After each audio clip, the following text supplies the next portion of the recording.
Faut savoir élargir. Faut savoir élargir ses horizons. Facile de voir quand on porte des œillères. S'informer pour pouvoir repousser les frontières. Savoir élargir ses horizons. Se permettre de croire que tomber les barrières. Savoir élargir ses horizons. Pour faciliter les choses, pour se familiariser, pour comprendre les théories et décomposer les idées, pour intégrer les principes d'une nouvelle réalité, pour simplifier le contexte, décomplexifier le complexe, pour décoder, vulgariser, Pour parfaire nos connaissances et partager nos pratiques. pour amadouer la techno, harmoniser la Cesser technique. de penser en silo pour s'émanciper du mythe. Faut savoir élargir. Faut savoir élargir ses horizons. Faut savoir agir entre deux fins de mois.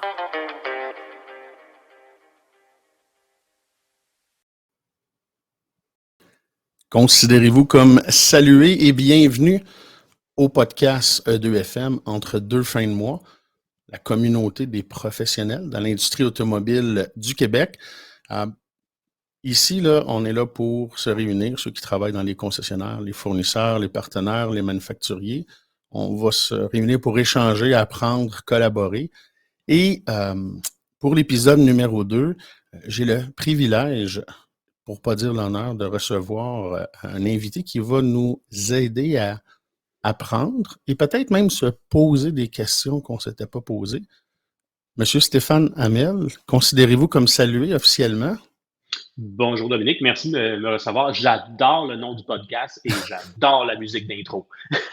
Ben, c'est peut-être les deux seules choses que tu vas adorer, fait qu'on va arrêter cela pour être sûr d'avoir un 100%. Je n'ai pas de doute, on va avoir du fun. Hey, merci, c'est bien gentil. Je vais commencer à faire une petite intro rapidement. Dans la plupart des podcasts, on dit « Ah, c'est quoi ton origin story » et tout ça, puis les gens, tu sais, comme essaient de me conter ta vie en 30 secondes. Fait que je vais essayer de faire un résumé à la place de te faire vivre ou subir ça.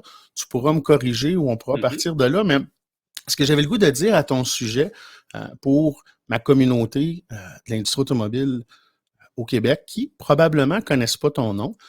Nul n'est prophète en son pays. Vous allez comprendre pourquoi. Pour moi, Stéphane, tu es un consultant indépendant qui a un petit peu pas mal d'expérience en marketing numérique et analytique. Tu es un keynote speaker, tu es un investisseur et un conseiller aussi pour des startups et des agences. Tu enseignes le marketing numérique et analytique à la Faculté d'administration des affaires de l'Université de Laval et au Duke University. Je pense que j'ai manqué une session qui commençait avant hier en plus. Tu as été nommé contributeur le plus influent de l'industrie par la Digital Analytic Association.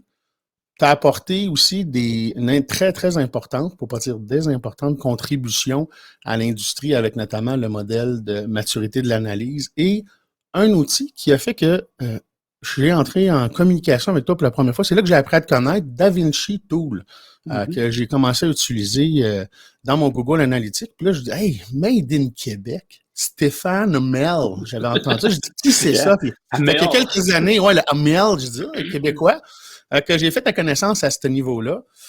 Tes intérêts aussi comprennent ce qui est la confidentialité des utilisateurs, puis surtout, je vais dire le mot éthique, l'utilisation éthique des données.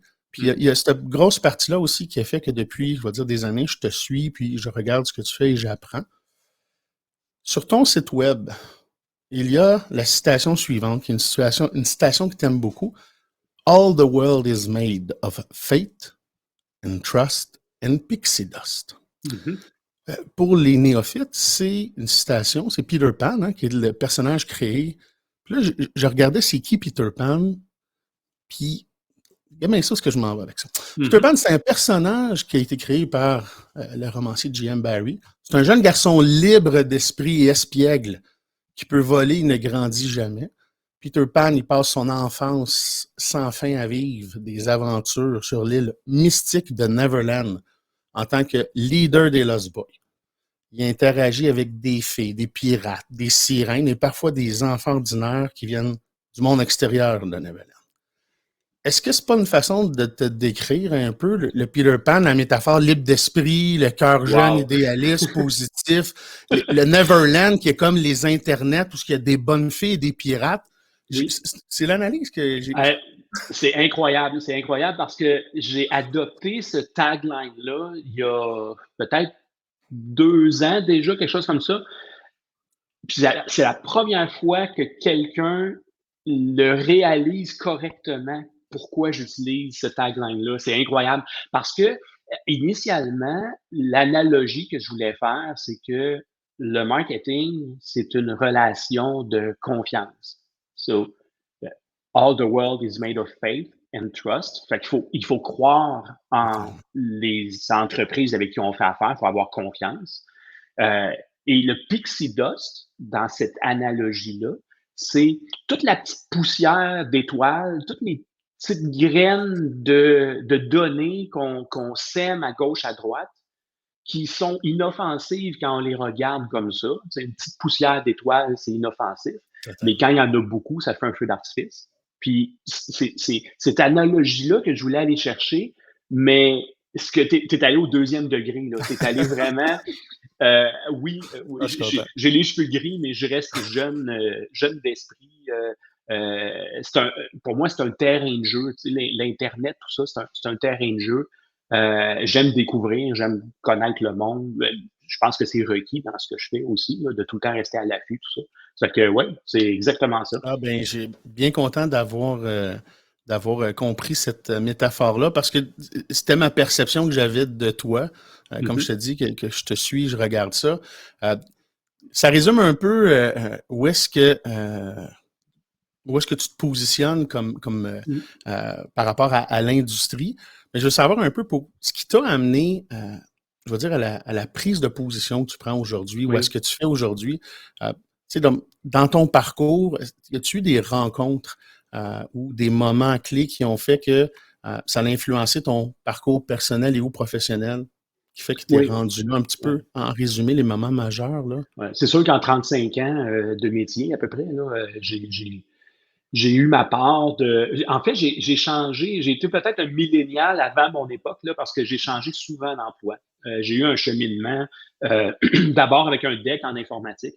Je m'étais fait dire que au secondaire, quand tu rencontres l'orienteur, là, je me suis fait dire que applique même pas en informatique, tu seras pas accepté, tu n'es pas assez bon. Fait que j'avais tout le temps cette. Puis c'est vrai que je n'étais pas bon à l'école. Fait que finalement, j'ai été accepté en informatique, ça a bien été, mais pour moi, aller à l'université, c'était impensable, parce que je me faisais dire que je n'étais pas assez bon. Mais là, en informatique, à l'époque, ça a bien été. J'ai commencé à travailler jusqu'au jour où, au moins 10-15 ans plus tard, je me retrouve je suis responsable justement chez une grande entreprise manufacturière dans l'industrie des véhicules récréatifs, tout ça. Je me retrouve dans un meeting de stratégie Internet. Mais moi, je suis du côté informatique, puis je suis responsable d'à peu près 12 sites Internet. Si je peux me permettre, Stéphane, en quelle année ça? Mettons, pour me situer, parce que là, tu dis, je rentre dans un meeting de stratégie Internet. Oui. Ben, en fait, j'ai commencé, imagine, en 1987, quand j'ai fait mon stage en informatique, j'avais accès à Internet. Le web n'existait pas, mais l'Internet existait. Fait qu'on avait le transfert de fichiers, les courriels, puis on avait le chat existait aussi. Il y avait des forums, des newsgroups. C'était l'époque des Bulletin Board Systems, les BBS. Fait qu'on recule. Mais en 91, j'étais sur un projet de recherche. C'est que j'avais accès à Internet. Et les sites web, le web est arrivé, fait que j'ai installé un serveur web. Fait que là, on est rendu à ce moment-là, donc 91, début du web. Là, en 96, j'arrive chez ce manufacturier-là. Je suis le premier gars de web dans l'entreprise. Il n'y a personne d'autre. Puis, fait qu'on se trouve entre 96 2000 à peu près, là, je dirais, pour la stratégie. Puis, dans ce meeting-là, moi, mon rôle, c'est d'être là et d'écouter. Puis, si il me pose une question, ben je répondrai. Mais c'est des discussions entre directeur, VP, puis la stratégie. Moi, je suis juste le gars du web. High-level marketing traditionnel. Oui, c'est ça. Mais ce qui parle fait pas trop de sens. Puis là, vous allez voir le lien avec l'industrie automobile. Moi, ce que je voyais sur le web, les personnes qui venaient sur le web, ils allaient dans le configurateur de véhicules. dans le build and price qu'on appelle communément là, dans l'industrie. Ouais. Ce que je voyais, c'est que le monde arrivait sur le site, il allait direct dans le build and price. C'était l'élément le plus important sur les sites web. Et là, dans leur stratégie, eux autres, ils ne parlaient pas de ça du tout. Ils parlaient du catalogue de produits, puis des différents modèles de véhicules, puis des choses comme ça. À un moment donné, j'ai pas pu résister. J'ai dit, ben écoutez, moi, j'ai du data. Et ce que le data me dit, c'est que les gens viennent sur le site pour faire ça, mais vous n'en parlez pas. Puis la personne qui était directrice de marketing à l'époque m'a regardé, ben, elle a dit, « Ouais, mais tu comprends pas, toi, tu es en informatique. » Ça a été là, la claque d'en face. Là. J'étais tellement frustré là, que j'ai cogné à la porte. Je n'avais pas de bac, mais j'ai cogné à la porte de 5 universités qui ont toutes refusé, sauf l'Université Laval, qui a accepté que je m'inscrive à un programme de maîtrise, en fait, un certificat de 2e cycle en affaires électroniques. Et de là, j'ai eu des très bons résultats. Ensuite, j'ai embarqué dans le MBA affaires électroniques. Et quand j'ai terminé mon MBA affaires électroniques avec des super bonnes notes, j'ai commencé à enseigner l'analytique à l'Université Laval. Et là, je fais ça depuis 10 ou 11 ans.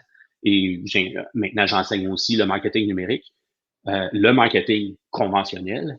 Je supervise les finissants du MBA de marketing numérique. Okay. C'était un peu ma revanche à cette personne. Je voulais pas le dire. Est-ce que la directrice à l'époque a suivi un cours? Est-ce qu'elle est devenue ton élève pour apprendre finalement comment que ça doit fonctionner? Non, j'ai déjà regardé, par curiosité, j'ai déjà regardé où est-ce qu'elle était rendue. C'est sûr. J'étais tenté de lui envoyer un petit message et lui dire, regarde, le gars qui comprenait pas le marketing, là, ben, c'est rendu qu'il enseigne, c'est rendu que j'ai fait 130 conférences à travers le monde, en Europe, en Amérique du Nord, tout ça. Et comme tu disais, souvent, on prêche pas dans sa paroisse. Ouais, totalement. J'ai fait quelques conférences au Québec, mais souvent, c'est en Europe. Moi, j'ai pas de problème. Aller en Europe et en Californie, c'est correct. C'est vrai parce que j'ai appris à te connaître à l'étranger en premier, comme je disais, avec, puis le mail, puis là, je disais, puis là, je réalisais que c'était du Québec Inc. Ce qui me fascine dans, je vais dire, l'élément déclencheur, c'est probablement, puis là, je vais le dire dans mes mots, mais une frustration de, je veux pas dire j'ai raison, mais j'ai de la data, donc j'ai une certaine connaissance où il y a quelque chose à faire. Oui. Et ça me dit A, mais vous pensez que vous avez raison avec B, donc A n'est pas bon, puis vous n'êtes même pas ouvert à regarder ça. Ouais, c'est comme, ils comprennent pas. Je vais aller enseigner. Ça a fait ça carrément dans un sens, indirectement. C'est-à-dire que là, je vais preacher la bonne nouvelle, il faut que j'enseigne, il faut que j'apprenne. C'est ça. Mais c'était pas volontaire. Moi, j'aurais jamais pensé que je finirais ma carrière comme enseignant auprès de centaines d'élèves. J'aurais jamais pensé ça parce que mon profil me prédisposait pas à ça. Sauf que ce que j'ai constaté aussi, étant donné que j'avais un profil atypique là, de gars qui est pas bon à l'école, à passer à très, très bons résultats. Et aussi, peut-être qu'à quelque part, tu sais, dans ma personnalité, j'ai un désir de reconnaissance. J'ai un désir de dire... Puis j'avais lu un livre, là, au début de ma carrière, j'avais lu un livre qui s'appelait « Becoming a Technical Leader ». Puis le concept est vrai qu'on soit dans n'importe quelle industrie. C'est qu'on a souvent la pression ou l'impression ou le sentiment que notre seul cheminement de carrière possible, c'est de monter les échelons de la gestion. Alors qu'on peut devenir un expert dans un domaine qui est plus technique, que ça soit un expert dans la réparation des moteurs automobiles qui sont, tu sais, de l'automobile qui est rendu complexe, tout ça. On n'est pas obligé de monter les échelons de la gestion. On peut faire des choses exceptionnelles. On peut être reconnu pour ça aussi. Puis, petit secret, on peut avoir peut-être plus de fun puis être mieux payé que des gestionnaires. On va revenir pour le sujet des concessionnaires, de la loi, tout ça, des vies privées que je veux donner du insight, sauf que j'ai une discussion similaire avec mes enfants très souvent, puis on parle de la passion, le côté intrapreneurship ou entrepreneurial. De plus en plus, les nouvelles générations ne font pas justement un emploi pendant 35 ans ou est-ce que vertical, je vais dans mon top, puis je reste là pendant 35 ans. J'étais pas bon à l'école, l'école n'est pas adaptée à toi. Moi, je crois beaucoup à ça. Il y a beaucoup de gens, ah, t'es pas bon. Non, j'ai juste pas trouvé ce qui me passionne. Exactement. Et au lieu de me forcer à. Fait il y a beaucoup de ça. Puis je pense que le message, quand on trouve ce qui nous passionne, ben là, c'est all-in. Et là, le poste, le monter, la geste, peu importe, a plus d'importance du tout Non, parce c'est que ça. tu as du plaisir, tu t'amuses, tu fais du bien, tu partages tes connaissances, tu es passionné. Puis quand on est passionné, on devient généralement bon Oui, et c'est ça. reconnu, ce qui fait qu'on a une bonne rémunération. Puis C'est ça, on peut se démarquer. totalement. Puis l'autre chose aussi, c'est que j'entends souvent du monde qui chiale par rapport à leur travail. Ah, c'est une place de fou, ça va trop vite, ou ça change tout le temps d'idées, ou les conditions sont pas bonnes, tout ça. L'affaire, c'est que ça prend du guts pour changer de job. Ça prend du courage Ouais. pour changer de job. C'est bien plus dur faire ça que de rester dans sa job puis de se plaindre. Tu sais, Totalement. fait que faut prendre action. Moi, je crois qu'on est maître de notre destinée. Là. Puis il faut justement, quand on est convaincu puis qu'on est passionné, il faut peut-être pas trop écouter le monde qui nous dit qu'on n'est pas bon puis qu'on ne pourra pas le faire. Que Moi, ce soit de l'entrepreneuriat, que ce soit des études. Totalement. Je leur pardonne, tu sais, ils comprennent pas ce qu'ils me disent parce qu'ils ont pas trouvé leur passion. Fait que j'ai juste de l'empathie pour ces gens-là, puis j'essaie de les aider. Puis l'empathie ou le côté éthique qu'on parlait au début, on dirait que j'ai comme vu en faisant une recherche sur toi une espèce d'évolution dans ta position et dans ta prise de position. Depuis quelque temps, je vais te donner le hashtag No Consent, No Tracking.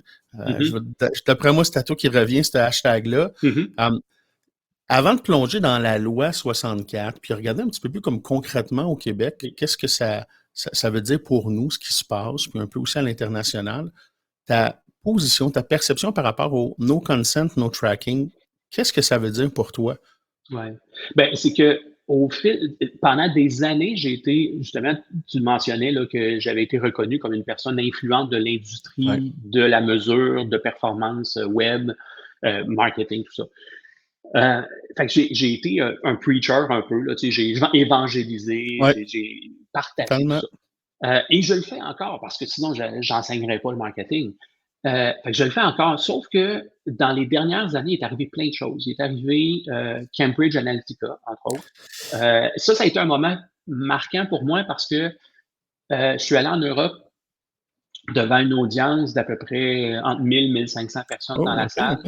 Et j'ai fait un question-réponse, le Q&A, avec Christopher Wiley, qui est le lanceur d'alerte de Cambridge Analytica. Mais avant de faire ça, j'ai passé des heures et des heures de plaisir à regarder les testimonials, puis quand ils passaient devant le congrès, puis tout ce que j'ai pu lire sur l'histoire de Cambridge Analytica pour pouvoir poser des questions aux gars qui étaient là. Je comprends. Mais j'ai passé 45 minutes tout seul dans un petit local avec lui avant. Et ça a été marquant. Parce que là, c'était la conversation ouverte, aucun filtre. Et ça a été marquant dans ma décision de prendre un virage. De passionné à passionné, les vraies affaires, comme on dit. C'est tout un numéro. Il t'a insufflé une flamme dans un sens au niveau de sa passion aussi. Le risque latent dans la façon que la majorité du marketing numérique est faite aujourd'hui. Ou tout simplement, puis on peut inclure d'autres choses là-dedans aussi. Moi, en tant que consultant, j'ai vu des choses chez des agences et chez mes clients.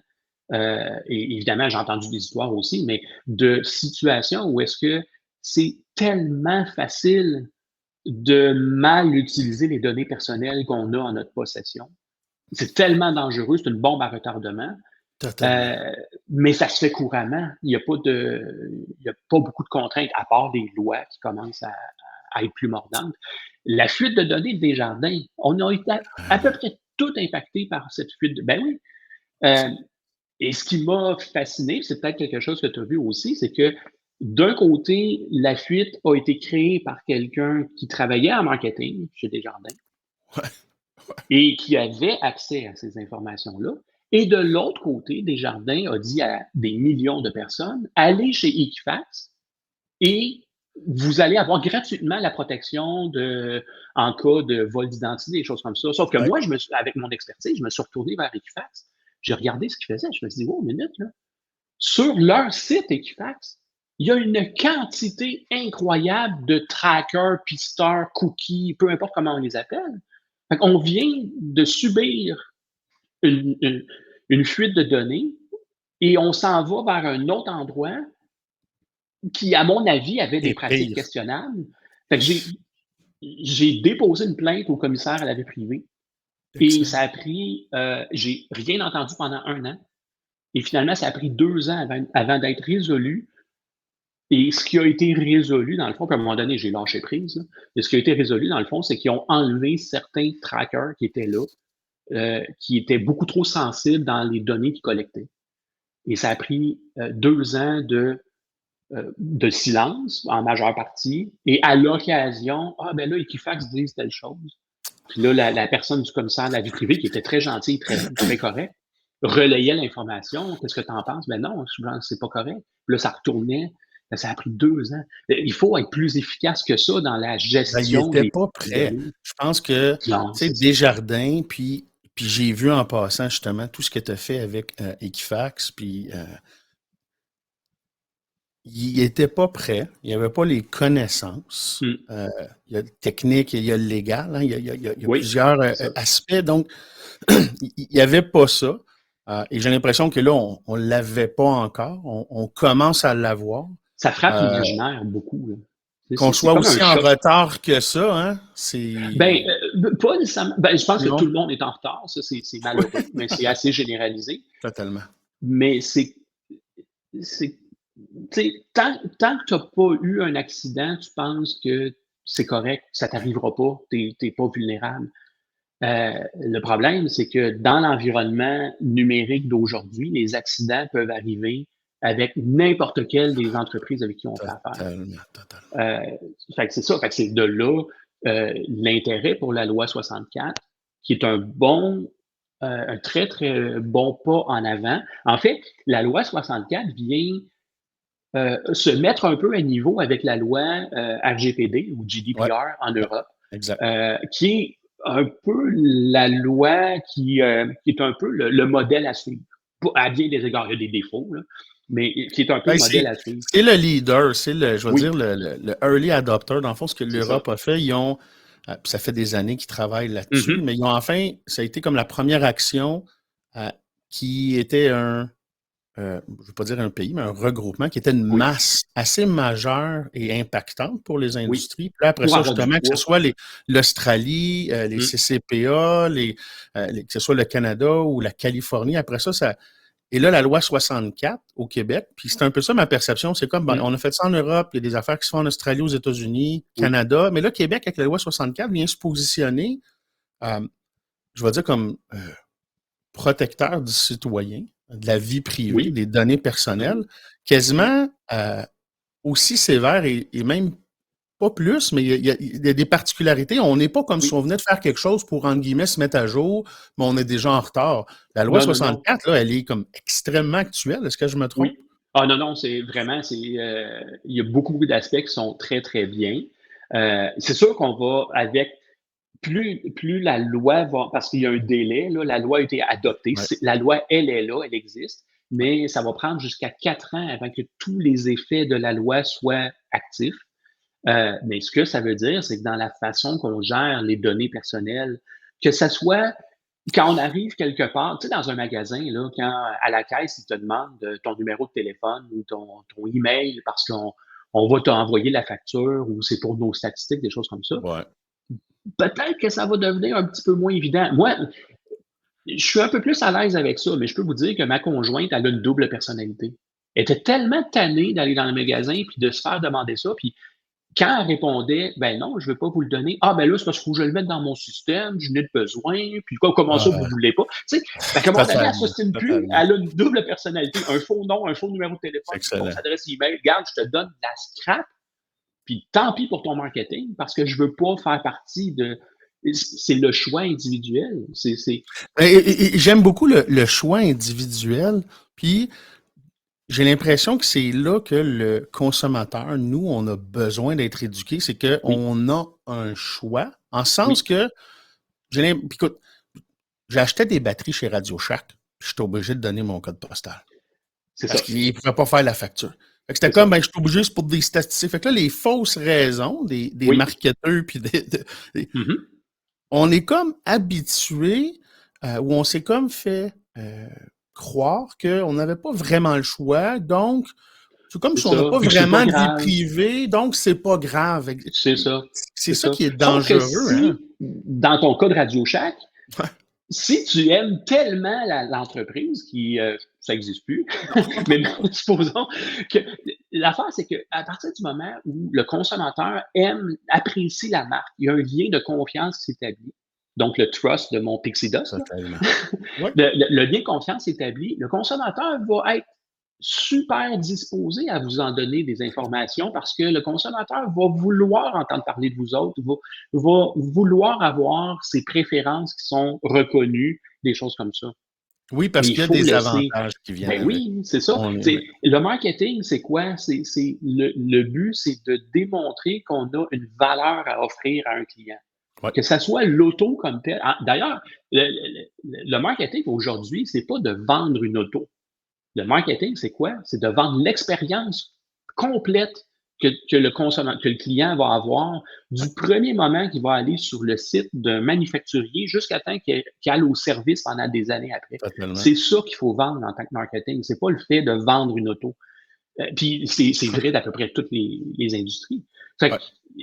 on a avantage à respecter ces choix-là. Puis souvent, ce que j'entends, je suis vraiment pas contre la collecte de données. C'est pas ça. Non, non, Je non. suis pour la collecte de données quand il y a un consentement, quand la personne elle comprend qu'est-ce qu'elle fait, puis qu'elle a le choix de le faire. Elle a le contrôle dessus. C'est là que c'est bien important. Puis là, j'embarquerai pas aujourd'hui dans les pop-up de cookies. Et là, je commence à accumuler des screenshots. J'ai vu celle que tu avais prise aussi pour le summit et j'en prends ici. Il y a des trucs qui, j'espère, vont disparaître pour... Et ça revient encore à essayer je vais essayer de tirer la couverte de mon bord comme marketing, puis à essayer écoute, ça, c'est pas trop clair, puis que là, par défaut, puis là, le j'accepte pas de refuser ce que je dis non à oui, puis tous ces trucs-là. C'est incroyable. Ce que j'ose espérer, puis surtout dans mon industrie, c'est bon dans toutes les industries, mais dans l'automobile, le côté de confiance. Oui. Notre industrie, quand on regarde les sondages de confiance des métiers à chaque année dans la presse, on est presque toujours dans les derniers. La réputation. La réputation, elle est là, exact. Ouais. Et à tort et à raison. Et l'industrie automobile, elle est particulière et il est arrivé des affaires dans le passé. Il y en arrive encore. Je trouve que c'est une belle opportunité comme industrie de dire, écoute, tout ce qui est tracking et tout ce qui est soyons transparents avec le consommateur. Faisons ça simple. Voici les faits.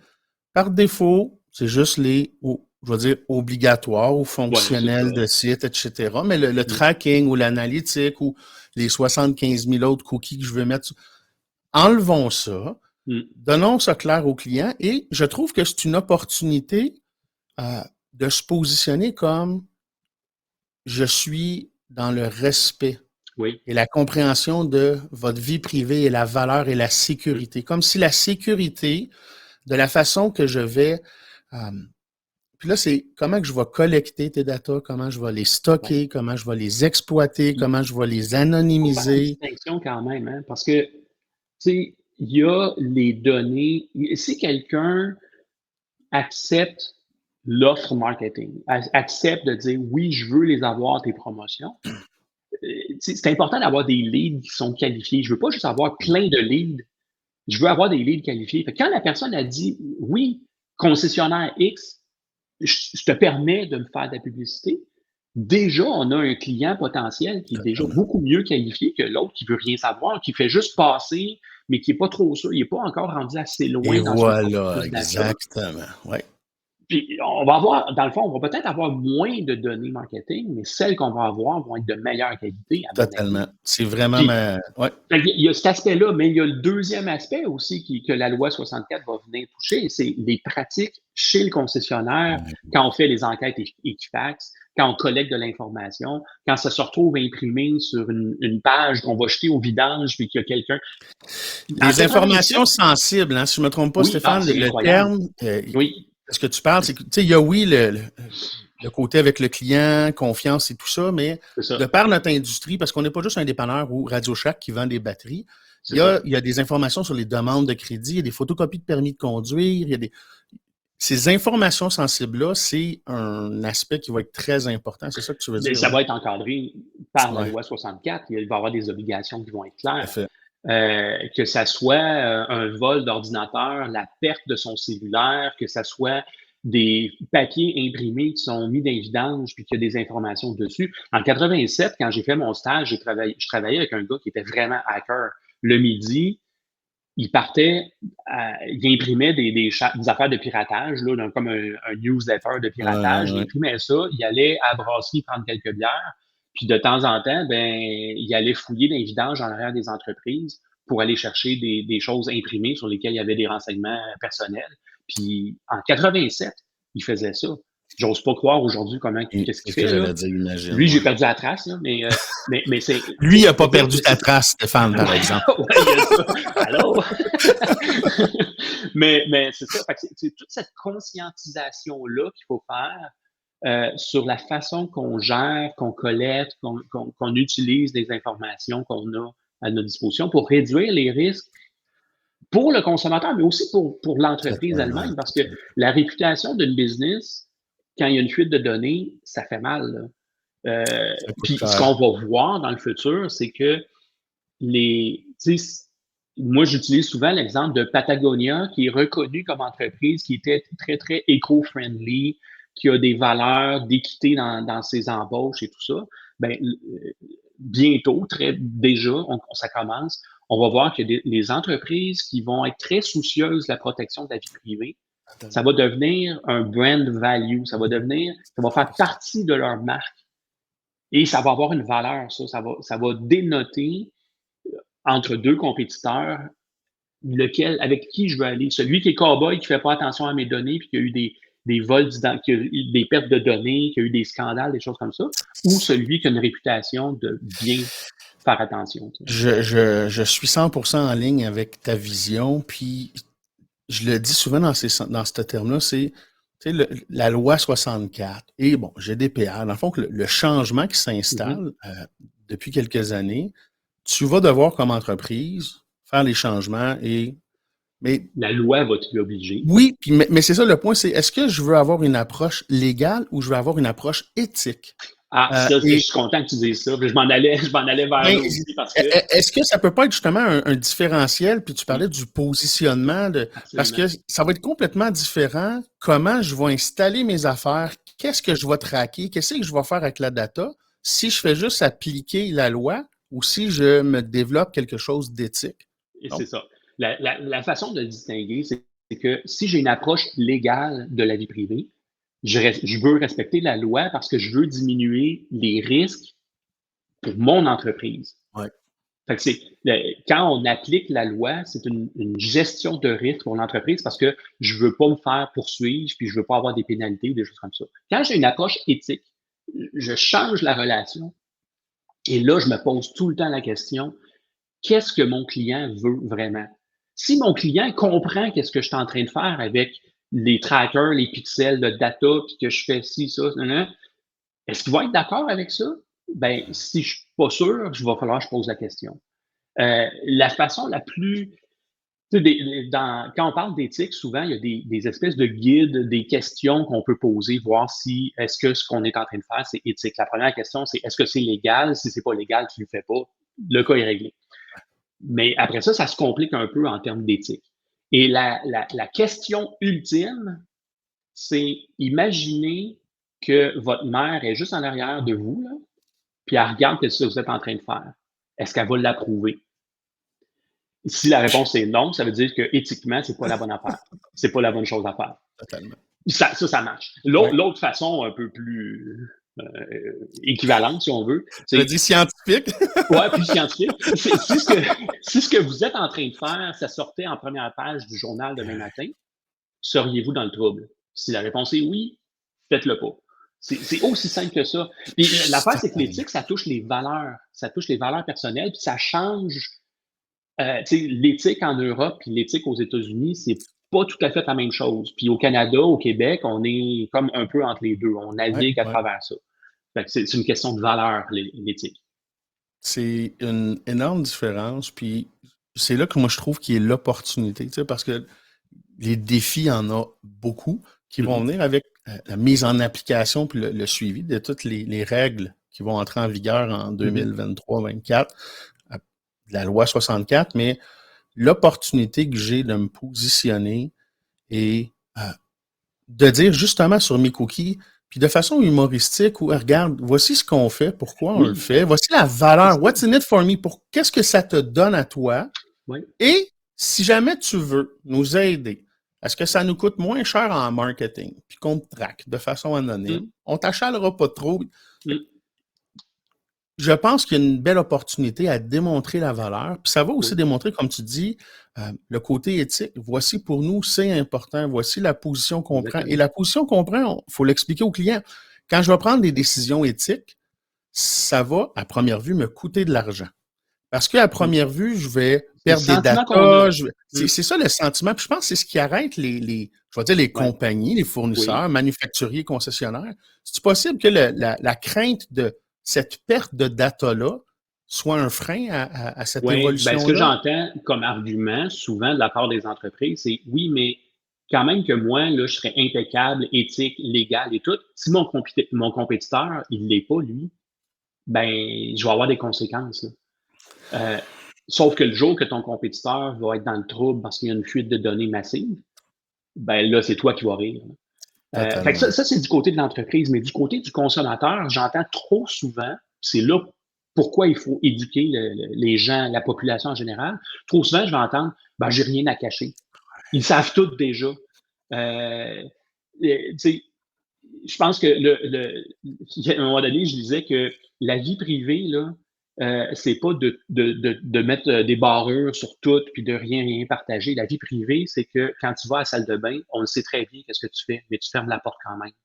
Fait que c'est pas de c'est ça la vie privée, tu sais. Il y a des affaires qu'on veut Ouais, faire en privé, ouais, il y en ouais. a d'autres qu'on est prêt à partager, mais il faut faut établir la frontière de qu'est-ce qui est acceptable ou pas. Euh, et ça, ben, on a tout quelque chose, peut-être dans une relation client, concessionnaire, c'est peut-être pas si évident, mais dans notre Non. vie, on a tout le temps des affaires qu'on veut garder un peu plus personnelles, plus privées, et pas tout établi sur Facebook, par exemple. Non, malheureusement, quand on regarde la majorité des gens, on dirait qu'ils, justement, le concept de vie privée, c'est j'en ai plus, puis c'est pas grave, puis de toute Ouais, façon, ils ont c'est déjà ça. tout. Euh, Admettons que c'est vrai en partie. Mhm, Là, à partir de aujourd'hui, les lois qui changent vont faire en sorte qu'ils vont en avoir de moins en moins. Il y a un retour du balancier, puis mhm. c'est là que c'est extrêmement important que, comme consommateur, on puisse réaliser que, OK, là, on a un réel pouvoir de dire, ben, je veux reprendre le contrôle de mes données, ma vie privée. Je suis Oui, pas idéaliste en disant, OK, voici les 27 382 compagnies qui ont des traces de mes infos, puis je peux pas aller partout puis effacer ça. On n'est pas là. Peut-être qu'un jour, avec les ouais, blockchains et la décentralisation, on va arriver à avoir le contrôle 100% de ces données. ouais. Mais, Ben, il y a du travail qui se fait. Les startups dans lesquelles j'ai ouais, investi et je m'implique, il y en a une startup de New York qui s'appelle Cadden, euh, qui travaille sur ce qu'on appelle le Zero Party Data. ouais, En ce moment, ce qu'on entend beaucoup de la part des consultants en marketing, tout ça, c'est ah, avec la fin des cookies tiers, le cookie apocalypse, tu sais, on aime utiliser des termes ouais. qui font peur. Marketing. Ben là, le marketing vous ne pourrez plus faire les mêmes choses qu'avant, tout ça. Fait que, en tant qu'entreprise, vous allez devoir collecter plus de ce qu'on appelle du first party data, des Totalement. données que le client va me donner volontairement à moi, l'entreprise. Puis là, ben, ce que je vois qui est un peu une dérape, c'est que souvent les recommandations, ça va être poser plus d'informations pour vos clients, puis garder cette information-là. Ce qui fait qu'en tant que consommateur, c'est vraiment pas bon. Parce que là, avant, on avait les tierces parties comme les Facebook, Google et tout ça qui collectaient Exact. des données. Et là, on va se retrouver qu'en tant que consommateur, les marques, les entreprises avec qui on va faire affaire vont toutes nous solliciter pour nous demander encore plus de renseignements personnels. Fait que notre risque comme consommateur va être démultiplié par toutes ces first-party data-là. Fait que l'entreprise Cardone à New York, le projet sur lequel il travaille, ça s'appelle du Zero Party Data. Le principe, c'est que toi, en tant que consommateur, tu es le maître ultime des données qui te concernent et c'est toi qui décides avec quelle entreprise tu veux partager et tu peux retirer ce chose-là. Évidemment, il y a des affaires légales. Si tu fais affaire avec une banque, légalement, ils sont obligés de garder les informations, tout ça. Mais l'analogie que j'utilise souvent, c'est j'ai un chien, je fais affaire avec un vétérinaire, j'ai besoin d'un permis de la ville, j'ai mes assurances qui doivent le savoir. Dans une notion de first party data, puis j'en oublie probablement. Puis le magasin où j'achète ma nourriture. Ouais. Fait que le magasin va me demander c'est quoi mon numéro de téléphone, mon email. L'autre, vétérinaire, il y a un pedigree plus complet, il y a le sexe, le poids, plein de choses. La ville veut juste savoir que j'ai un chien, puis c'est un chien de grande race, petite race. Ils n'ont pas besoin du nom. Ils vont me donner une médaille, c'est tout. Puis les assurances aussi, ils veulent savoir. Chacun, dans un contexte de first party, me demanderait un paquet d'informations. Et le jour, malheureusement, que ma vieille Golden Retriever de 12 ans ne sera plus là, ben, normalement, je devrais dire à chacun, ben, je n'ai plus mon chien.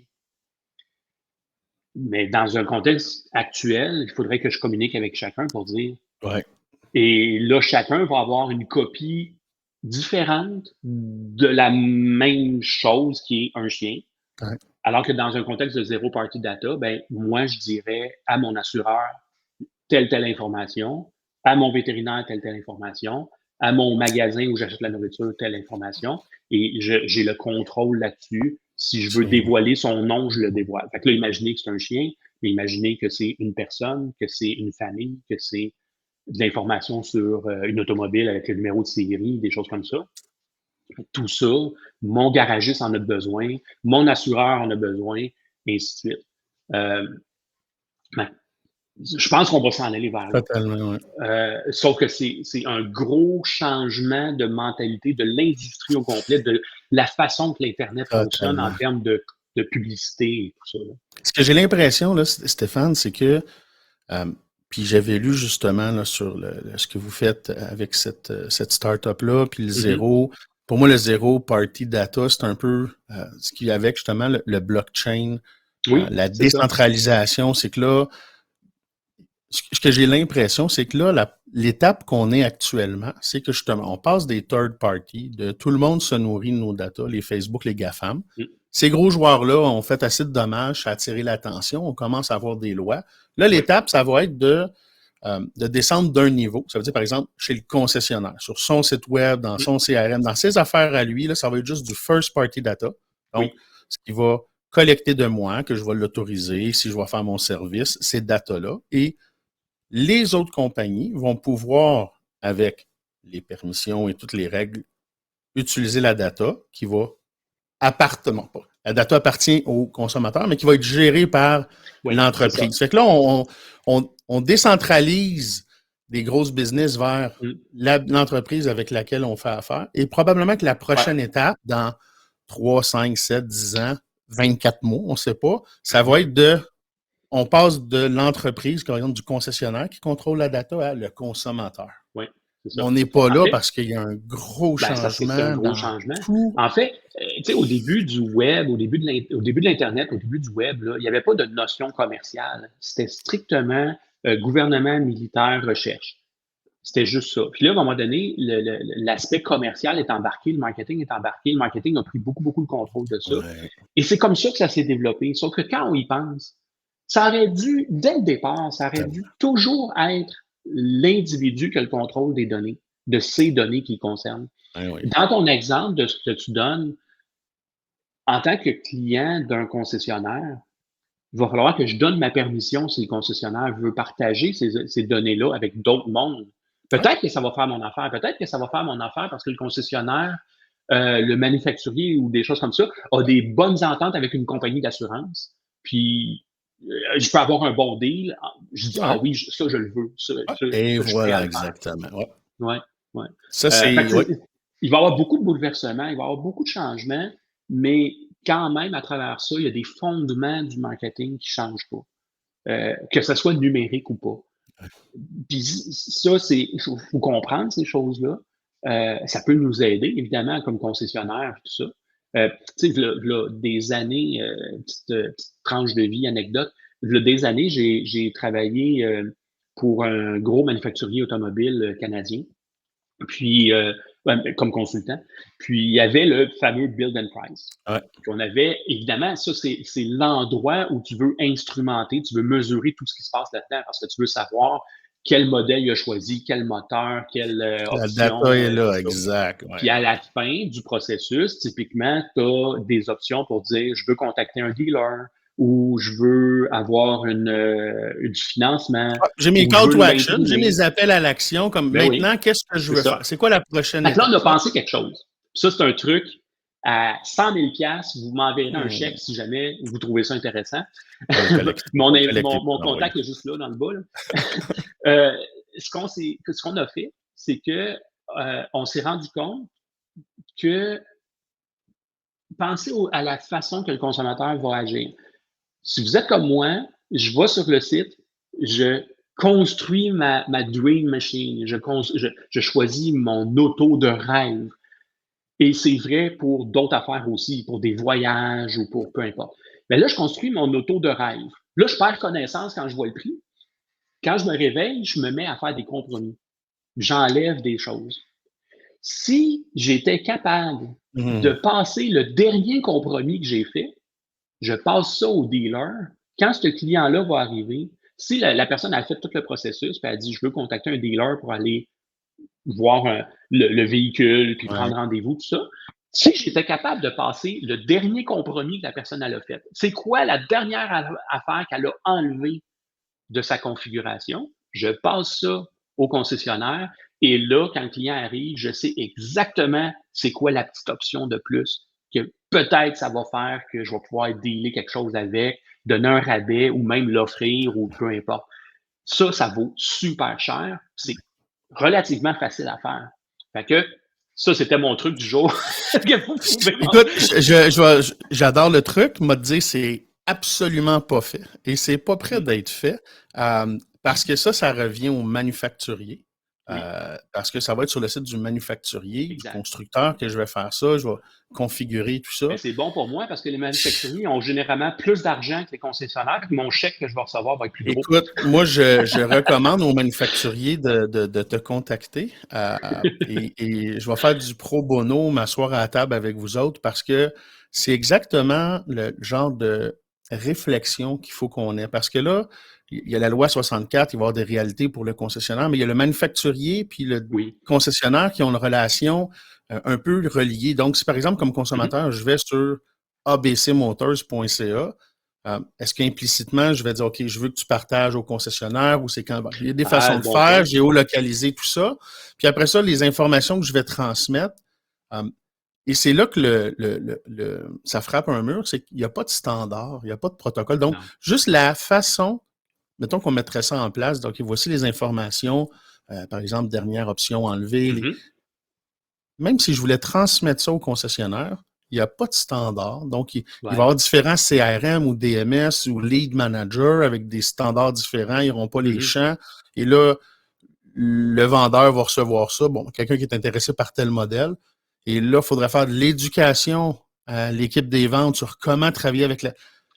Et c'est là que moi, j'ai de la peine dans le sens que quand je vois de façon concrète et réaliste, il y a énormément de choses qu'on pourrait faire avec la data, mais ça va être extrêmement, je vais dire, difficile et challengeant parce que ça va prendre une coopération puis une collaboration du tiers 1, du tiers 2, du tiers 3, sinon ça va être impossible. Il y a certains standards dans l'industrie. Habituellement, le manufacturier, avec son réseau de concessionnaires, lui-même a ses façons de travailler qui est différente entre un Honda, supposons, puis Tu sais, fait que chacun, mais à l'intérieur de cet écosystème-là, il va y avoir certaines façons de travailler. Ouais. Mais tu as raison, ça remonte au manufacturier. Mais il y a un point important dans ce que tu dis, c'est que si moi, je m'en vais sur le site du manufacturier, puis je fais un build and price, cette information-là ne devrait pas être passée au concessionnaire.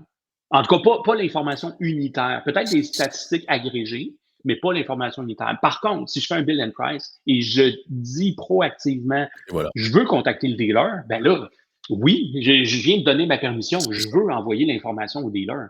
Ça fait que là, il n'y en a pas de problème. Et inversement aussi, ben, en fait, là, on tombe dans peut-être des aspects légaux que le concessionnaire a de l'information à donner au manufacturier pour des questions de garantie, d'assurance, des choses comme ça. Ça, c'est la loi, c'est pas le. On est obligé de le faire. Ça tombe plus vraiment dans le marketing. Ça veut pas dire que parce que cette information-là s'en va pour une raison, puis ça, c'est important dans la loi aussi. Quand une information est collectée pour un certain but, une certaine raison, ça veut pas dire que tu peux l'utiliser pour faire d'autres choses. Fait que l'information que tu as au sujet des garanties, des assurances ou des choses comme ça ne veut pas dire automatiquement que tu peux t'en servir pour faire du marketing. Totalement. Il faut que la personne donne sa permission.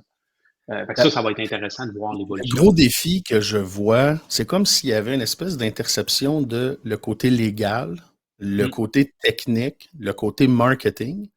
Et l'overlap de ça. Là. Ouais, puis là, tout le monde est expert dans son domaine. Il n'y a personne qui est dans le milieu. Là, on avait le marketing qui leadait depuis toujours, puis qui disait aux techniques quoi faire.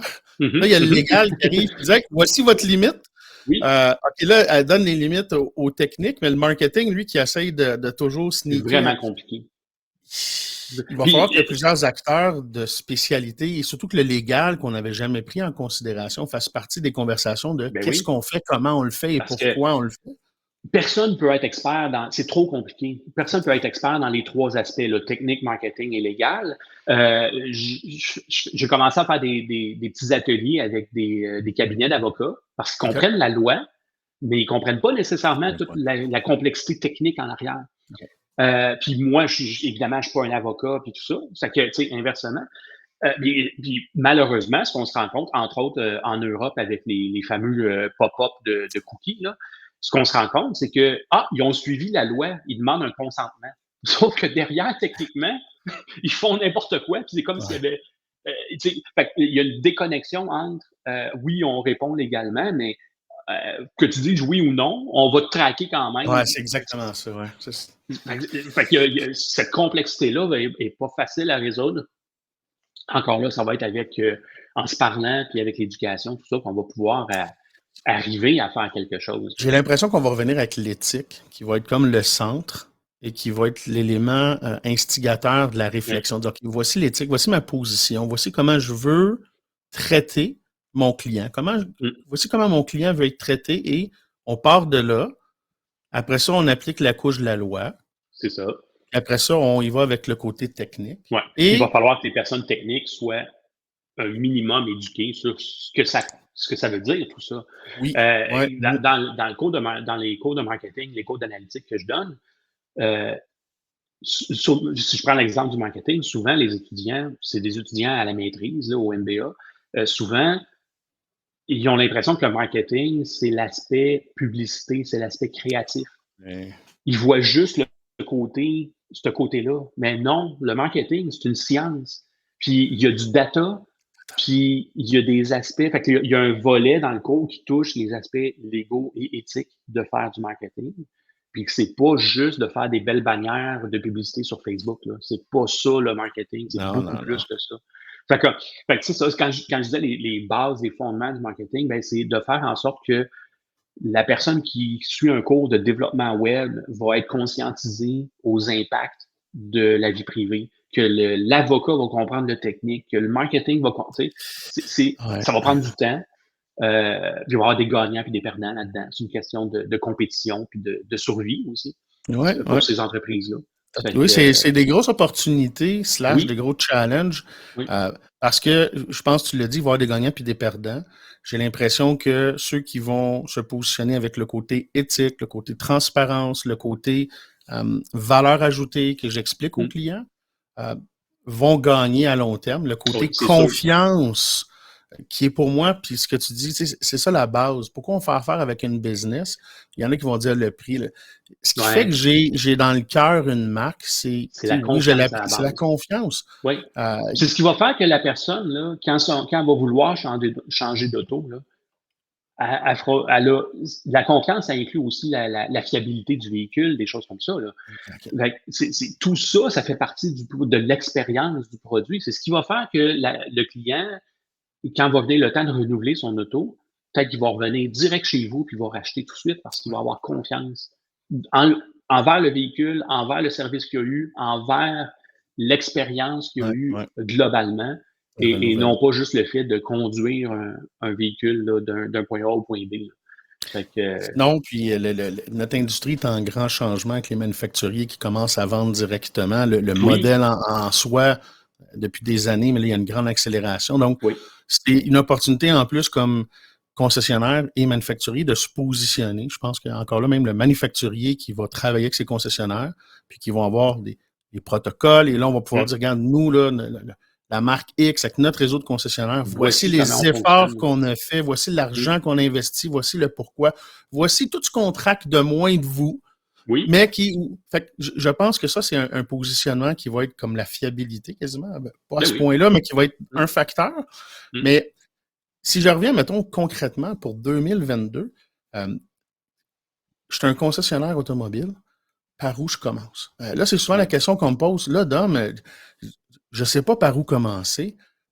La réponse que je donne, puis tu me diras si je dois la changer ou pas, mais il faudrait, puis encore là, je n'ai pas la réponse de comment le faire, mais il faudrait commencer par un audit. Et ça veut dire regarder ce qu'on a, prendre conscience de ce qu'on a. L'état de la situation, c'est le point de départ. C'est de regarder c'est quoi nos pratiques, quels outils on utilise actuellement, c'est quoi nos pratiques actuelles. Puis souvent, quand je fais des audits, justement, on se rend compte que sur un site web, il y a une foule d'outils qui sont utilisés. Puis quand on se met à regarder, ben finalement, ça, on ne l'utilise plus vraiment. Ouais. Ben, en plus, vous pouvez sauver de l'argent en éliminant ces choses. Et ça, c'est un bon point parce que des fois, il y avait dans la culture, puis je pense que tu en as parlé un petit peu tantôt, qu'on a eu en marketing, c'est on ne sait pas trop quoi faire avec cette data-là, mais c'est pas grave, ça coûte pas cher, on a des gros collègues qui mettent ça là-dedans, on va l'entreposer, puis on checkera bien un jour qu'est-ce qu'on va faire avec ça. Fait que ça se peut qu'il y ait des outils qui flottent ou des pixels ou des qui servent à rien, qui ralentissent ton site. Ça va être de regarder aussi les données historiques qui sont là dans les systèmes. Est-ce qu'elles sont encore pertinentes? Est-ce que j'ai encore besoin de les garder? Sont où les multiples copies de ces données-là dans l'entreprise? Il y a un chevauchement entre cette pratique-là de vie privée, d'éthique, tout ça, et évidemment l'aspect sécurité informatique qui rentre en ligne de compte. Fait que là, on ajoute encore un autre aspect à travers tout ça, là, qui est la sécurité informatique. Comment est-ce que les données sont bien protégées en cas de vol ou peu importe, là. C'est un peu comme il y a des concessionnaires, il y a des concessionnaires qui ont été touchés par des crypto-monnaies puis de la fraude comme ça, des choses comme ça. Oui. Il y a des groupes de concessionnaires qui ont été arrêtés de fonctionner pendant une semaine. Ben oui, ça coûte cher, ça. Et que là, c'est la sécurité. On ne parle même pas comme de la loi 64 ou de mais la sécurité que je vais mettre en place pour protéger les données personnelles de mes clients. C'est là que la sécurité vient dans le côté technique un peu aussi, là, dans l'écosystème, qui est très importante. Ça, c'est quelque chose qui est oublié. Et mieux vaut tard que jamais, parce que je suis surpris que les concessionnaires automobiles, l'industrie n'a pas été victime de plus d'attaques, parce qu'il y a des groupes, il y a des organisations qui ont des cinquantaines, des centaines de concessionnaires. Ça peut être des cibles. Il y a beaucoup de données privées, de financement, de renseignements de personnel. C'est sûr que c'est un risque, c'est comme une épée de Damoclès là, qui est tout le temps là, qui peut survenir. C'est pour ça que je veux avoir des invités comme toi, parce que je veux qu'ils prennent conscience qu'il y en a une épée. Puis, rapidement, là, si je reviens à l'audit, de faire un audit pour un concessionnaire, c'est dans un premier temps, c'est de comprendre c'est quoi les données que je collecte. Fait que là, j'ai mon site web, j'ai mes logiciels au service, quand les gens viennent au service, j'ai mon CRM pour les ventes. Des courriels, des textos. Ça va avec des agences. Des agences, des fournisseurs, des ventes privées, des partenaires. Fait que toutes ces données-là, comment elles sont collectées? Après ça, comment je la stocke? Parce que là, actuellement, tout est décentralisé. Oui. Fait que là, j'ai l'impression que ça va prendre une grosse base de données qu'on va mettre Ben, la sécurité oui, là-dessus. ça dépend de la Tout le monde va stratégie venir qu'on se se donne. connecter. OK. Tu sais, des fois, l'idée de tout mettre ensemble n'est pas nécessairement la bonne. Des fois, c'est correct de les laisser séparer parce que la façon que la donnée a été collectée et le but pour lequel je vais l'utiliser est différent. Ce qu'on souhaite, c'est que, à quelque part, ces systèmes-là puissent se parler, ou en tout cas que je sois capable de gérer ça. Parce qu'un des aspects de la loi aussi, c'est que un consommateur va avoir le droit de demander une copie de ses données ou même peut-être d'effacer les données. Fait que si je suis pas capable, ça c'est un autre startup que j'aide qui est à Toronto, mais si je suis pas capable de gérer ce processus-là, quand quelqu'un me demande je veux une copie de mon data ou je veux que tu effaces mon data, puis souvent ça, effacer le data, souvent ça vient de la frustration parce que j'ai reçu du marketing qui était qui était pas approprié. Ben, comment on va répondre à ces demandes-là? Ça, c'est un point majeur qui, moi, dans la loi 64, quand j'ai lu, puis là, j'ai voulu, comme, entre guillemets, essayer de faire allumer certains de mes collègues concessionnaires, c'est de dire, écoute, si tu vas sur LinkedIn ou Facebook en ce moment, puis depuis quelques temps, tu peux demander, mettons, à Facebook ou à LinkedIn, hey, c'était peur, hein? Je veux... Si vous ne l'avez pas fait, oui. Et je pense que j'encourage les propriétaires de concessionnaires à le faire juste pour réaliser la quantité de données. Puis après ça, ils vont peut-être dire, hey, ouais, j'en ai peut-être pas autant de données, c'est sûr, dans mon écosystème, mais j'en ai beaucoup. C'est que je peux demander à quelqu'un, mettons qui est LinkedIn, de dire, je veux mon fichier de données. Donc, premier défi, je dois avoir, c'est pour ça que je disais comme une espèce une base de données centralisée, dans ma perception de la compréhension, c'est que si le consommateur me dit, hey, je veux mon dossier de data, ben, je l'ai ici, je peux te le donner. Ça va prendre un fichier de données structuré. Ça, c'est un terme qui est technique pour plusieurs, mais actuellement, les données ne sont pas structurées dans les concessionnaires parce que j'ai 5-6 logiciels CRM, DMS qui n'ont pas les mêmes standards. Fait qu'il n'y a pas une structure. Même entre eux, ils ont de la misère des fois à communiquer. Ils essaient de faire des standards avec les API. Fait qu'il faut que ce soit un paquet, une donnée structurée que je peux recevoir, puis que je peux dire efface, anonymise, c'est fini avec un bouton. On n'est pas là. On est loin de là. On est loin de là. Très, très loin de là. Même en Europe aussi, où est-ce que c'est déjà amorcé depuis un bout de temps, il reste encore beaucoup de chemin à faire, mais c'est vers là que ça s'en va. Pas le choix. Il faut peut-être en tenir compte là, progressivement. Peut-être pas tout changer du jour au lendemain, mais juste prendre conscience. Je pense que tu nous dis là, de faire.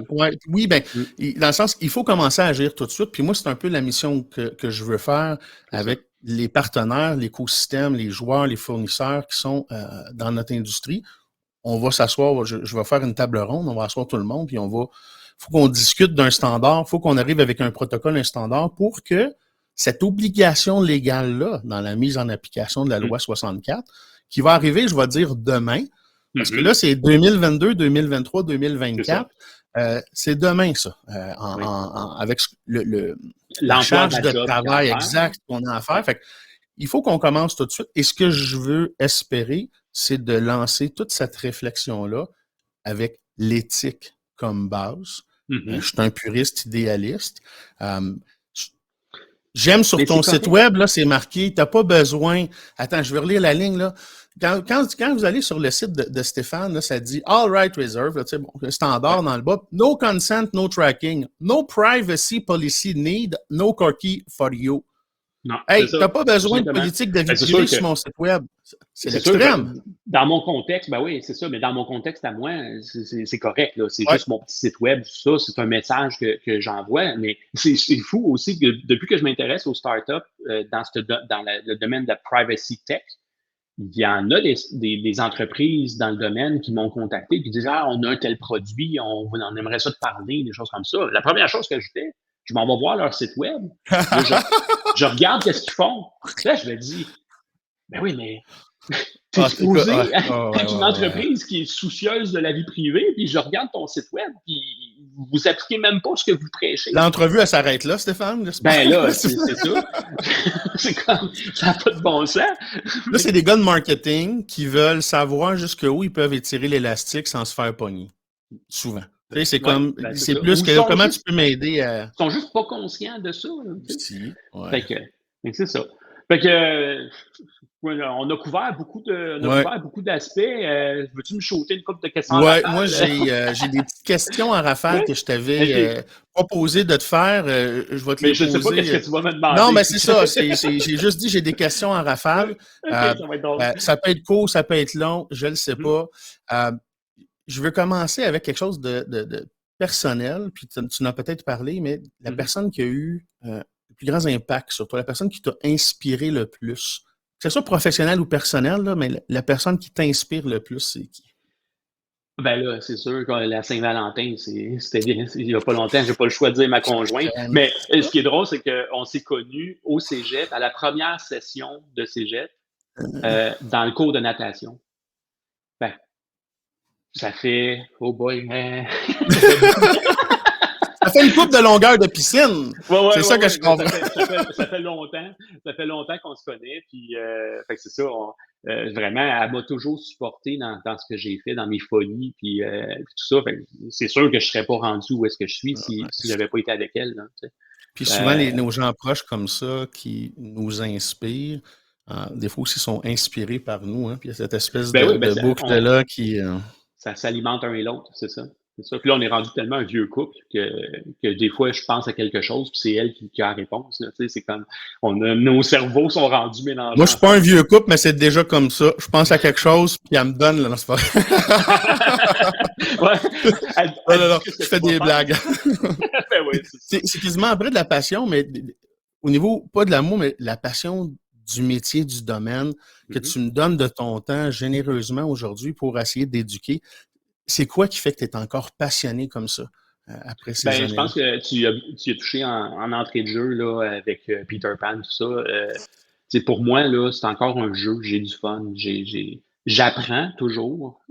Puis la satisfaction incroyable de voir que des étudiants à qui j'ai enseigné là, 10 ans, l'autre jour, j'ai reçu un message de quelqu'un qui dit j'avais suivi ton cours là 10 ans, puis là, il est rendu vice-président marketing dans une entreprise. C'est comme OK, à quelque part, j'ai eu ma petite contribution. C'est sûr que le mérite revient à la personne, mais à quelque part, je me dis j'ai peut-être contribué un petit peu, ça, c'est tellement satisfaisant. Tu sais, là, je fais plus beaucoup de consultations parce que je me consacre beaucoup plus à l'aspect d'enseignement.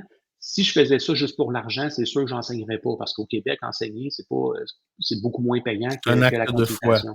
Oui, c'est ça. Je le fais par passion, par intérêt, par la satisfaction de partager les connaissances, puis d'apprendre aussi. Il y a un des patrons que j'ai eu, il y a plein de monde qui m'ont influencé dans ma carrière, puis il y a entre autres un qui m'avait dit que sharing knowledge strengthen your own. Fait que partager nos connaissances renforce nos propres connaissances. C'est tellement vrai. L'enseignement, c'est ça aussi. Hein? Ça te force à toujours être actif, en contrôle, maîtrisé. C'est de là que vient ma passion. Là. Et je pense que tu as besoin d'être passionné pour enseigner. Oui, les deux vont ensemble. Hein? Oui. On voit le meilleur. Des fois, on voit des choses qui sont un peu désolantes. Mais ça fait partie de la game aussi. Là. En notre industrie, c'est quoi les choses désolantes? Si tu avais de quoi que tu pourrais changer dans notre industrie, là, au niveau marketing, au digital, quelque chose de majeur, une baguette. Tu as une baguette magique à la Peter Pan, qu'est-ce que tu changerais dans notre industrie?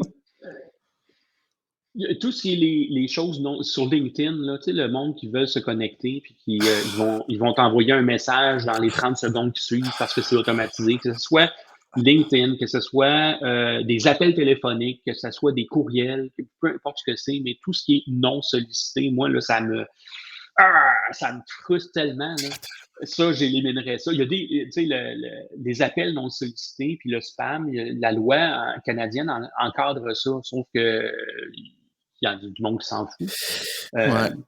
Mais LinkedIn, il te charge un premium pour utiliser InMail pour pouvoir faire ça en plus. Il fait de l'argent avec ça, mais écoute, j'en ai reçu quelques-uns cette semaine. J'ai pris des screenshots parce que je vais faire un post avec ça, parce que c'est pathétique. Les choses à ne pas faire. Ah, Colin.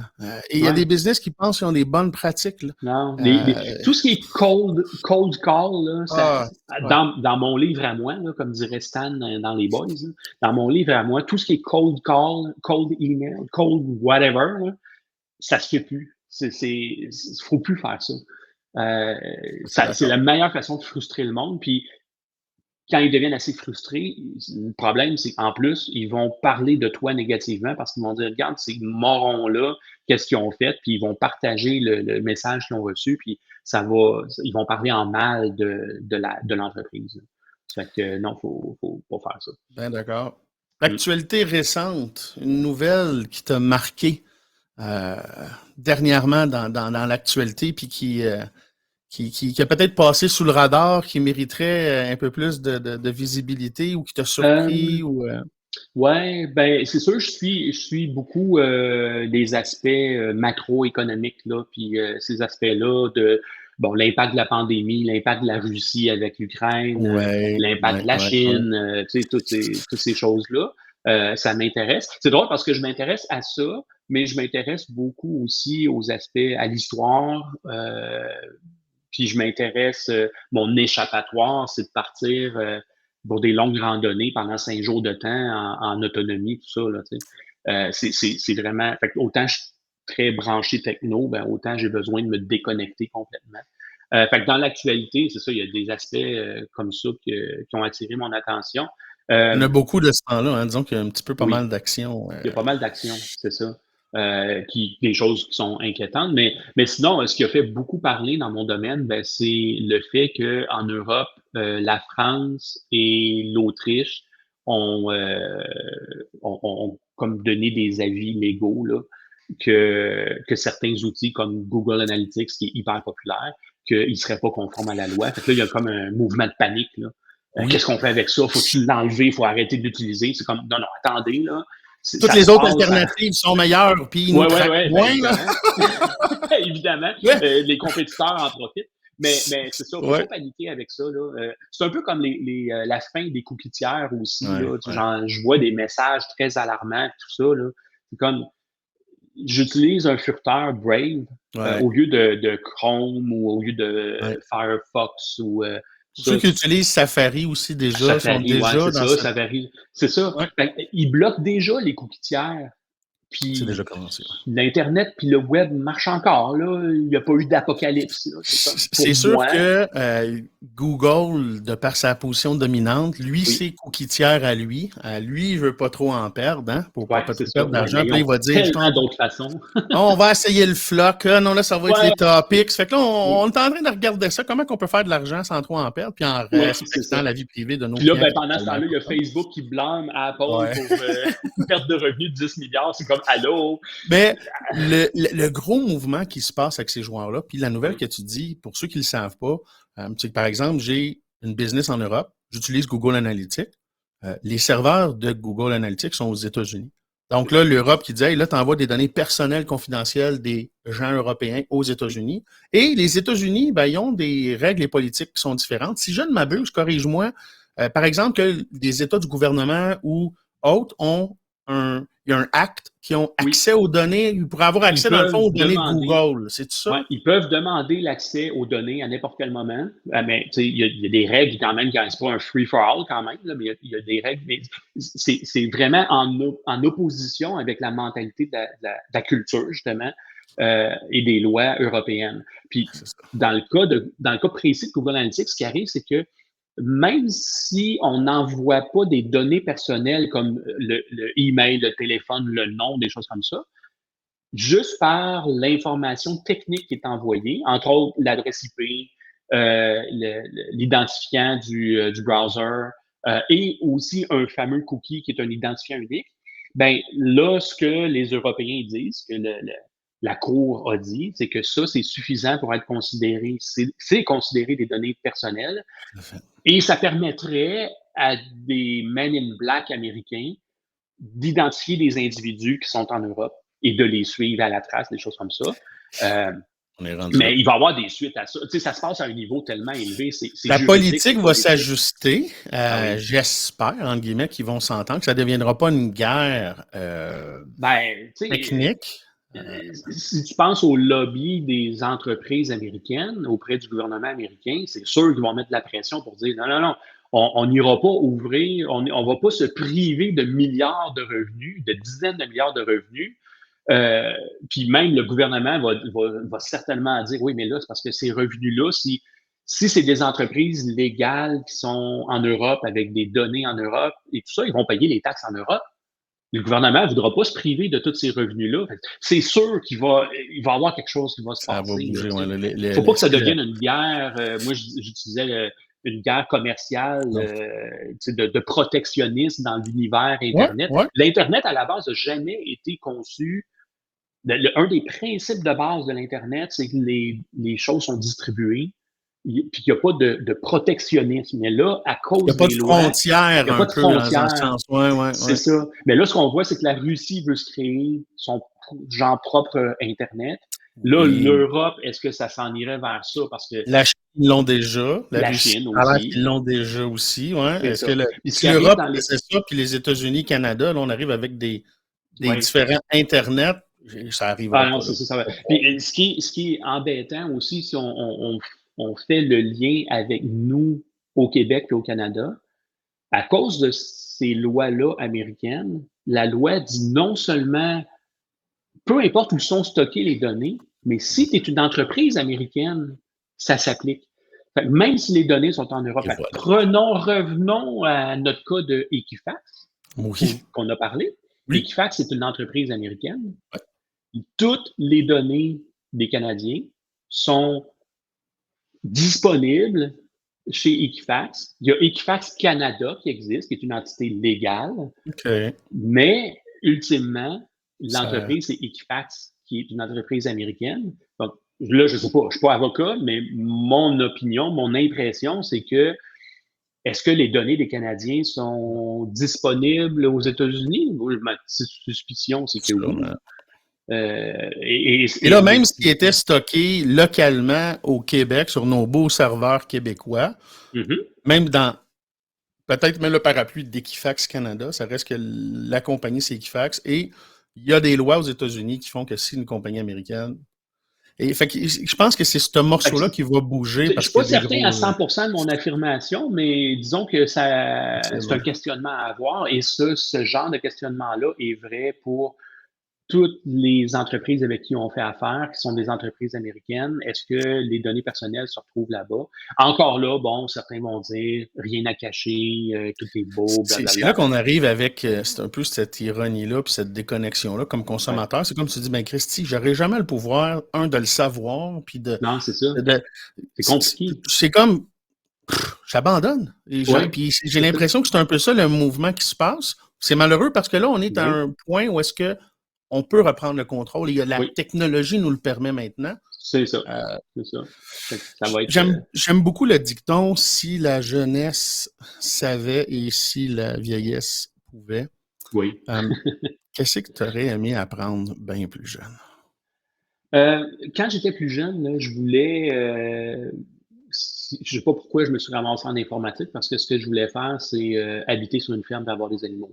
Wow. J'étais un gars de nature. Je voulais aller peut-être en foresterie, même dans la garde côtière canadienne, des choses comme ça. Puis, je me suis ramassé en informatique.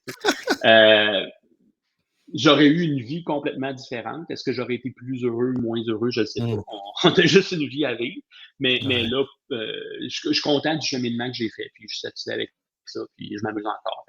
Puis au moins, j'ai la chance d'habiter dans une place où est-ce que la forêt n'est pas loin, la montagne n'est pas loin. Fait que, un peu comme les données personnelles, tu reprends le contrôle à revenir dans la nature, déconnecter du grid de la matrice des Internet. Ce qui est drôle, c'est que vu que j'ai connu ma conjointe jeune, on a eu des enfants jeunes, j'ai acheté une maison jeune, fait que je disais tout le temps, ben, tu sais, si je suis mon plan de projet, j'ai tout commencé jeune, fait que je devrais prendre ma retraite jeune aussi. J'ai l'impression qu'il n'y aura pas de retraite complète pour ta part, puis j'ose l'espérer parce que je pense que tu es rendu à un niveau de notoriété dans ta vie où est-ce que là, la parole que tu prêches dans le désert les échos commencent à trouver des oreilles de plus en plus. Et Je on pensais est, que tu allais dire que j'étais un vieux sage. Non, parce que, comme je l'ai dit tantôt, le cœur jeune de Peter Pan, hein, c'est oui, vraiment c'est ma ça. perception. Mhm. Mais que avec tout ce qui se passe et les lois, là, les gens commencent à écouter. Puis le fait que tu n'as rien à vendre, Mhm. que tu es complètement indépendant. Ouais. Je me gêne pas pour. Ben ça, j'ose espérer que la retraite est pas pour demain. Puis justement, y a-t-il un ou deux projets? Je sais que, et pour avoir vu le profil LinkedIn, là, pour ceux qui ne l'ont pas fait, vous irez voir, est très impliqué dans quelques compagnies start-up qui ont des petits défis technologiques Oui. pas motivants du tout. Non. Mais à part ces 26 ces boards-là, y a-t-il un projet plus personnel ou professionnel sur lequel tu travailles en ce moment ou que tu aimerais Ben, commencer à travailler? d'un point de vue vraiment. Ben, c'est drôle parce que j'ai parlé de la retraite, puis j'y ai pensé, mais personne ne croyait. Finalement, j'ai continué à travailler. Mais Il dit, j'ai pas de crédibilité. Il m'écoute pas. Mais non, point de vue personnel, on a peut-être l'idée d'un projet dans l'Ouest canadien, là, d'aller vers les Rocheuses, des choses comme ça. Puis moi, en étant à mon compte, en travaillant à distance, ça fait longtemps que je travaille, dans le fond, à distance avec mes clients. J'ai eu des clients en Europe, aux États-Unis, tout ça. Ça m'empêche pas que je sois n'importe où dans le monde. Fait que mon spot que j'ai trouvé, ben c'est quelque part dans l'Ouest, surtout que notre fille, elle habite là. Fait que c'est tentant un petit peu. Fait que peut-être, on ne sait pas. Ça va être la retraite du Québec. Point de vue. Un peu. Il n'y a rien de politique là-dedans. Là. Non. J'embarquerai pas là-dedans. C'est beaucoup plus l'appel de la nature. Ben, totalement avec ce que tu disais. Oui. C'est un peu, tu vas boucler la boucle avec. Ben oui. Je vais avoir fait mon argent, ma vie avec l'analytique pour pouvoir aller m'amuser 30-40 ans dans la nature après ça. Puis, ben, c'est ça, pourquoi pas, si je peux. Ceux qui voudraient te suivre, Stéphane, LinkedIn, je sais que tu es très actif. Il y a plusieurs autres choses, mais si quelqu'un, mettons, te découvre aujourd'hui puis veut commencer à suivre un peu ce que tu fais, ce que tu dis, les meilleurs moyens ou meilleures plateformes? Le meilleur moyen, c'est peut-être sur LinkedIn, Stéphane Hamel. Vous allez voir qu'il y a plusieurs Stéphane Hamel. Je ne suis pas celui qui a été arrêté, qui était dans la police. Parce que des fois, quand on cherche mon nom... Google, là, je voulais pas embarquer là-dedans parce qu'il y a d'autres populaires. Ouais, c'est ça. Il y a d'autres Stéphane Hamel qui n'ont pas nécessairement une aussi bonne réputation. Mais c'est ça, vous allez me reconnaître de toute façon. Mais c'est ça. Puis de là, j'écris des articles que je publie sur Medium, des choses comme ça. Je participe souvent à des podcasts. J'ai hâte de refaire des conférences en personne aussi. Fait que c'est ça. Fait que c'est facile de me joindre. En note, parce que moi, je veux m'organiser. Là, je veux qu'on jase. Et le présentiel... je pense qu'on a tous de besoin. Oui, c'est ça. Ça fait du bien. Ça fait du bien. Ben, en attendant, on se parle à distance, mais moi, je dis souvent que la meilleure conversion des médias sociaux, c'est quand on finit par se rencontrer en personne. Totalement. Donc, totalement, c'est d'instiller la relation. Et on apprend à connaître. Ouais, puis je pense aussi qu'un peu comme on le fait avec LinkedIn ou tout ça à travers les plateformes, c'est que tu apprends vraiment à connaître les personnes. Tu vois un peu justement l'historique, le style de commentaire, puis c'est quelque chose, je pense, qui est important. C'est quelque chose que j'aime beaucoup avec la communauté. Puis aussi, tu sais, par exemple, des gens que tu vas suivre ou des commentaires que tu vas faire sur des posts, ça me fait découvrir aussi d'autres personnes. Ouvrir les horizons, comme tu dis en ouverture dans la musique. Y avoir pensé, cette chanson-là, j'ai écrit ça, puis le bel artiste que je vais publiciser prochainement, un de mes amis qui a fait ça. C'est vraiment adapté un peu les mots, mais l'essence était là, puis c'est un peu le but. Je tiens à te remercier énormément en mon nom personnel, puis les concessionnaires automobiles. Je pense que s'il y a une chose à retenir, c'est que, c'est sérieux. C'est pas quelque chose qui arrive du jour au lendemain, dans le sens que ça fait des années que c'est en branle. Là, comme tout dans la vie est exponentiel, on a des gros défis. Mais le premier, là, que ce soit comme de faire un audit, de s'asseoir, de se poser des questions. Parce que là, quand les concessionnaires me disent mais c'est quoi toutes les étapes qu'il faut qu'on fasse pour, mais ils sont pas encore existantes, toutes les composantes qu'on a besoin. On doit en créer certaines. Donc, c'est pas de dire qu'est-ce qu'il faut faire, puis let's go, paye sur le bouton, puis c'est réglé. On a des décisions à prendre, on a des choses à construire. De poser des questions, puis je pense que l'audit, pour en avoir vu, là, quand tu vois les résultats, ils font comme holy guacamole, pour rester poli, c'est comme, ben non, ça se peut pas, puis c'est épeurant, et je crois que ça peut être un instigateur pour un concessionnaire de dire, OK, parfait, what's next? Puis là, on va s'asseoir avec des gens, que ce soit légal, technique et tout ça. Le simple fait de prendre un pas de recul puis d'y réfléchir, c'est déjà un bon début. Là. C'est comme l'alcoolique qui ne reconnaît pas qu'il est alcoolique. Là. Ben, faut reconnaître qu'il y a un problème potentiel. Là, ça sera le déclencheur.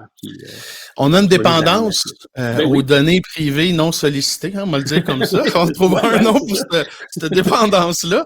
Mais il faut s'en guérir de façon éthique.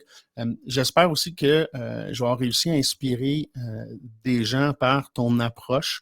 Je me sens un peu moins seul en termes d'empathique, de no consent, no tracking, parce que je suis en marketing. J'accompagne mes clients pour faire ça. Fait que ça va à l'opposé directement des résultats qu'on veut obtenir, puis des unités de mesure, de lead ou d'attribution, de peu importe ce qu'on avait l'habitude. Oui. Oublions tout ça. Revenons à la base, respectons nos clients. Ça revient tout à dire confiance. Hein? Je pourrais finir avec la célèbre quote de Peter Pan, mais ça prend de la confiance. Le Pixie Dust, ben, on va s'amuser tout en gang à faire quelque chose de beau puis de magique avec ça. Encore une fois, merci infiniment pour tous ceux et celles qui veulent te suivre sur LinkedIn. Sur le site aussi, j'ai vu, je pouvais t'acheter un café. Donne-moi une petite seconde. Je l'ai pas écrit assez vite. Mais peut-être que tu ne le sais pas encore, mais je lance un café pour la communauté. Va servir à recueillir des dons pour des fondations du Salon de l'Auto de Montréal puis de Québec.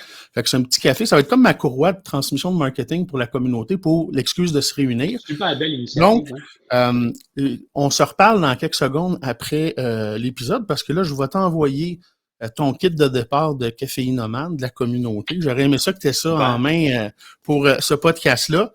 Qui sait, j'aurai peut-être le privilège de te recevoir une autre fois sur le podcast ou de t'inviter professionnellement comme speaker pour une conférence qu'on veut organiser.